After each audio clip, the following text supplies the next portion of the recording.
Sir, একটা বিষয় যে একদিকে আমরা আলু নিয়ে তো আপনি কথা বললেন, কিন্তু এর মধ্যে দেশে নির্বাচনের শিডিউল ঘোষণা করা হয়ে গেছে। আপনি জানেন যে 5 আগস্টের যে ঘটনা, তারপরে থানাগুলো লুট হয়েছে, এখনো অনেক অস্ত্র উদ্ধার হয়নি। এই অবস্থাতে বাংলাদেশে যে এবং সব থানাগুলো ফুল ফাংশন না, সেই ক্ষেত্রে নির্বাচনে আমি এটা বলবো না, আমি এখন বলবো যে দেখেন যে পেঁয়াজের যে দামটা, একদিনে পেঁয়াজের দাম 35 টাকা বেড়ে গেল। এটা কিভাবে সম্ভব?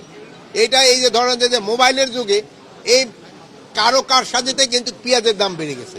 এই জন্য আমাদের এবার হয়তো পেঁয়াজ অত আমদানি করার প্রয়োজন হতো না। কৃষকরা কিন্তু একটা ভালো পেঁয়াজ উৎপাদন করছে, তারপরে আমাদের আমদানির অনুমতি দেওয়া হচ্ছে। আপনারা এইগুলি দিকে খেয়াল রাখতে হবে।